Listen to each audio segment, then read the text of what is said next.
ये है 21वीं सदी की सबसे कीमती चीज, इतनी कीमती कि पैसा, सोना, तेल ये सब इसके आगे कुछ भी नहीं। और इस चीज को हासिल करने के लिए सारी दुनिया की सुपर पावर कंट्रीज इस वक्त एक रेस में लगे हुए हैं।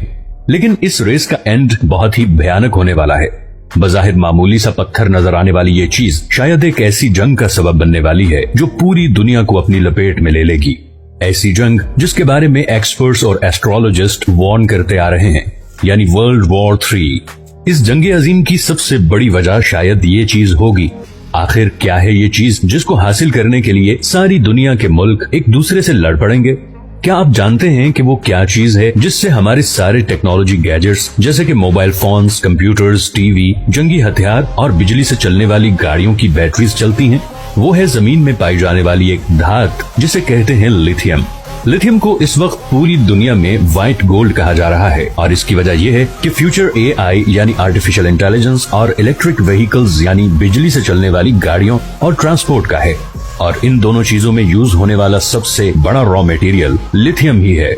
अगर हम अमेरिका की बात करें तो इलेक्ट्रिक गाड़ियों की सेल हर साल 40% बढ़ रही है और प्रेसिडेंट बाइडेन ने हाल ही में ये टारगेट दिया है कि 2030 में जितनी भी गाड़ियां अमेरिका में बेची जाएंगी उनमें से 50% इलेक्ट्रिक कार्स होंगी।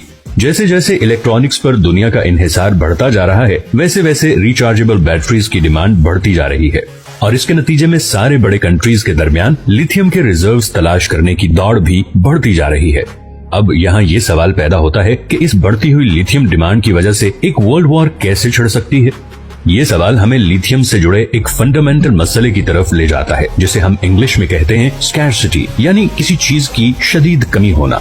हकीकत में लिथियम कोई बहुत रेयर या नायाब धातु नहीं है और जमीन में कई जगह पे पाया जाता है, लेकिन असल मसला इसको जमीन से निकालना है जो कि इंतहाई मुश्किल और महंगा काम है। इस वक्त दुनिया में सबसे ज्यादा लिथियम के रिजर्व्स ऑस्ट्रेलिया, चिली और बोलिविया के पास हैं। चौथे नंबर पे चाइना आता है। चाइना दुनिया की 80% लिथियम प्रोड्यूस करता है और इलेक्ट्रिक कार्स की बढ़ती हुई डिमांड को पूरा करने के लिए बहुत एक्टिवली दूसरे कंट्रीज में लिथियम रिजर्व्स बनाने में मगन है, जिसमें अफ्रीका के बहुत से कंट्रीज भी शामिल हैं। इसी तरह चाइना की नजर अफगानिस्तान के लिथियम रिजर्व्स पे भी है और उनको हासिल करने के लिए वो अफगान तालिबान के साथ ऑलरेडी डायलॉग स्टार्ट कर चुका है। 2030 तक चाइना तकरीबन 100 आयन लिथियम प्लांट्स लगा चुका होगा, जिसका मतलब यह है कि दुनिया की 85% लिथियम बैटरीज चाइना बना रहा होगा।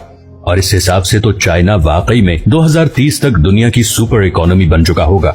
अब चाइना इतनी स्ट्रॉन्ग पोजीशन तक कैसे पहुंचा, ये हम किसी और वीडियो में कवर करेंगे। असल सवाल ये है कि अमेरिका, जो कि चाइना का सबसे बड़ा राइवल और मौजूदा दुनिया की सुपर पावर है, इतने आराम से चाइना को वो चीज हासिल करने देगा जिसपे सारी दुनिया का फ्यूचर डिपेंड करता है? इस सवाल के जवाब के लिए हमें जाना पड़ेगा 2001 में। आप में से अक्सर लोगों का ख्याल होगा कि अमेरिका का अफगानिस्तान पे हमले का मकसद शायद तालिबान को खत्म करना था। कुछ लोगों का ये भी ख्याल है कि असल वजह ओपियम हासिल करना था। लेकिन 2010 में अमेरिकन स्टेट डिपार्टमेंट की पब्लिश होने वाली रिपोर्ट कुछ और ही कहती है। इस रिपोर्ट में ये इंकशाफ हुआ है कि अफगानिस्तान में $1 ट्रिलियन के लिथियम रिजर्व्स हैं, जो कि शायद चिली और ऑस्ट्रेलिया के बाद दुनिया में तीसरे सबसे बड़े लिथियम रिजर्व्स हैं। और अमेरिका की अफगानिस्तान में घुसने की असल वजह थी यही लिथियम रिजर्व्स, क्योंकि इस वक्त अमेरिका के पास रिफाइंड लिथियम के सिर्फ 8% रिजर्व्स हैं और इलेक्ट्रिक कार्स की डिमांड को पूरा करने के लिए अमेरिका को लगभग 5 लाख मैट्रिक टन लिथियम की जरूरत है। और दूसरी ही तरफ अमेरिका के अफगानिस्तान से जाने के बाद चाइना ऑलरेडी अफगानिस्तान पे नजरें गाड़े बैठा है। इसीलिए चाइना अफगान तालिबान से बातचीत कर रहा है और अफगानिस्तान के लिए बड़े बड़े पैकेजेस अनाउंस कर रहा है, क्योंकि उसकी नजर उस व्हाइट गोल्ड पे है जो फ्यूचर में दुनिया की तकदीर बदलने और उसे एक सुपर पावर बनाने वाला है। इसीलिए बहुत से एक्सपर्ट्स के मुताबिक अफगानिस्तान से अमेरिका का निकल जाना शायद ऐसा ही है जैसे अमेरिका ने खुद अपने हाथ से फ्यूचर की सुपर पावर सीट चाइना को दे दी हो। लिथियम की डिमांड इतनी ज्यादा बढ़ गई है कि इसकी प्राइस में पिछले 1 साल में 500% इजाफा हुआ है। ये बढ़ती हुई डिमांड और बढ़ती हुई प्राइस ही असल वजह है कि हर बड़ा मुल्क और हर बड़ी कंपनी अब लिथियम में इन्वेस्ट करना और उसे हासिल करना चाहती है।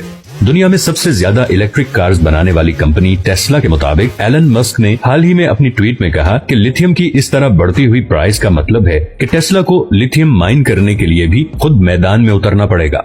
लेकिन इस सारी सूरत हाल को देखते हुए ऐसा लगता है कि अमेरिका खुद को उस डेस्परेट सिचुएशन में ले आया है जिस पोजीशन में 1941 में जापान था और उस वक्त उसने पर्ल हार्बर पर हमला किया।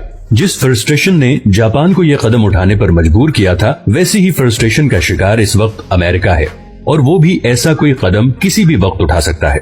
पिछली 4 दहाइयों में लड़ी गई तमाम जंगें ऑयल यानी पेट्रोल के लिए थी, क्योंकि उस वक्त पेट्रोल ही असल ईंधन था। लेकिन अब, जैसे कि मैं पहले बता चुका हूँ कि फ्यूचर बिजली से चलने वाली चीजों का है, सो इट्स वेरी नेचुरल कि अगली जंगें अब रिचार्जेबल बैटरीज को पावर करने वाले मटेरियल यानी लिथियम को हासिल करने के लिए होंगी।